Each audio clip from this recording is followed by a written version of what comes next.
सीमांचल के सभी सम्मानित वोटरगण बल्कि पूरे बिहार के वोटरों, आदाब और सलाम। मैं आपकी खिदमत में अर्ज करना चाह रहा हूं कि बिहार में तकरीबन 65 लाख लोगों का नाम वोटर लिस्ट से हटा दिया गया। 65 लाख इलेक्शन कमीशन का दावा है कि ये वो लोग हैं जो लोग मर गए हैं, जिन लोगों की डबल एंट्री थी, जो लोग शिफ्ट कर गए हैं या जो लोग लापता है। अगर उसको आप 65 लाख को आप भागा दे दें 243 विधानसभा सीटों में से, तो तकरीबन 26 से 27 हजार फी सीट होता है एक विधानसभा। लेकिन किशनगंज में हमारा कुछ ज्यादा लोगों का नाम छटा है। अमोर बैसा में हमारे 45,000 लोगों का नाम हटाया गया है। किशनगंज विधानसभा क्षेत्र में 49,000 लोगों का नाम हटाया गया है। कोचाधामन में 30,000 लोगों का नाम हटाया गया है।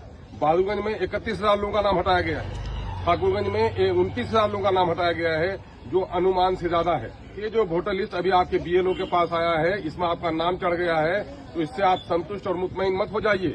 ये प्रारूप है, इसको कहा गया है ड्राफ्ट रोल है। ये है कि आप जिंदा हैं, आपने अपना नाम चढ़ा लिया है।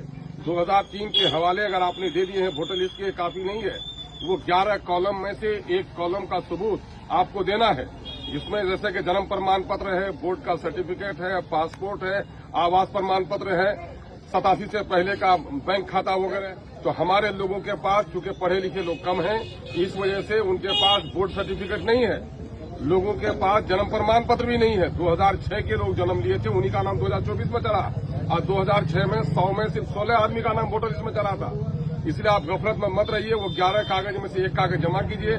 उस कागज में सबसे आसानी के साथ जो कागज जमा किया जा सकता है, वो कागज है आपका आवास प्रमाण पत्र। इसलिए आप फौरन सीओ के यहाँ पोर्टल में आप अप्लाई कीजिए और आवास प्रमाण पत्र अपना निर्गत कराइए। और दूसरा मामला हो सकता है वो पारिवारिक सूची ऑफलाइन भी होता है। पारिवारिक सूची सीओ के यहाँ बनवाइए और वक्त रहते हुए बीएलओ के पास कागज जमा कर दीजिए। समाज के पढ़े लिखे लोग, गांव के मेंबर साहब, जो हमारे पंचायत नुमाइंदगान है, उनसे गुजारिश है कि आप बीएलओ के पास बैठिए कि हमारे कितने लोगों का डॉक्यूमेंट जमा हुआ, कितने लोगों का जमा नहीं हुआ है।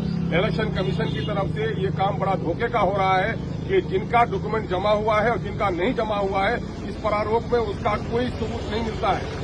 ऑनलाइन भी देखिए कि मेरा डॉक्यूमेंट जमा हुआ कि नहीं जमा हुआ है, इसका कोई इंडिकेशन नहीं मिलता है। होना ये चाहिए था, जब ये प्रारूप जारी कराया गया, जिनका डॉक्यूमेंट जमा हो गया था उनके डॉक्यूमेंट जमा होने का उसमें सबूत होना चाहिए था, और जिनका डॉक्यूमेंट जमा नहीं हुआ था उनका ब्लैंक होना चाहिए था। ऐसा कुछ भी नहीं है। इसलिए बीएलओ के पास बैठिए और अपना नाम देखिए कि मेरा डॉक्यूमेंट जो जमा हुआ है कि नहीं जमा हुआ है। इसके बाद जो फाइनल लिस्ट तैयार होगा, वो लिस्ट होगा, फाइनल पब्लिकेशन होगा। फाइनल पब्लिकेशन में मुमकिन है कि आज 1,45,000 का नाम हटा है, और अगर लोग डॉक्यूमेंट जमा नहीं कर सकें तो इनकी तादाद 2,45,000 भी हो सकती है। इसलिए उस वक्त अगर आपका नाम छूट जाएगा तो उसके बाद फौरन इलेक्शन का डिक्लेरेशन होने वाला है। आचार संहिता लागू होने के बाद आप अपना परवाना लेके फिरिएगा, आपका नाम नहीं चढ़ेगा। इसलिए सब काम छोड़कर सबसे पहली फुर्सत में आप लोग अपना जो बीएलओ है उसके पास जाइए कि मेरा जो सर्टिफिकेट हमने दिया था उसमें आपने सर्टिफिकेट जमा किया है कि नहीं किया है। ये धोखा है। इलेक्शन कमीशन की तरफ से जो लोग सर्टिफिकेट जमा किए उसको सबूत मिलना चाहिए था। जो लोग फॉर्म जमा किए तो फॉर्म मिलना चाहिए था। लेकिन इन लोगों ने बीएलओ ने घर में बैठकर कर दिया है। अगर फिर बैठ के कर देगा तो फिर आप लोगों में से हमारे बहुत सारे लोगों का नाम छट जाएगा, जो हमारा बड़ा नुकसान होगा। इसके लिए सचेत हो जाएगा।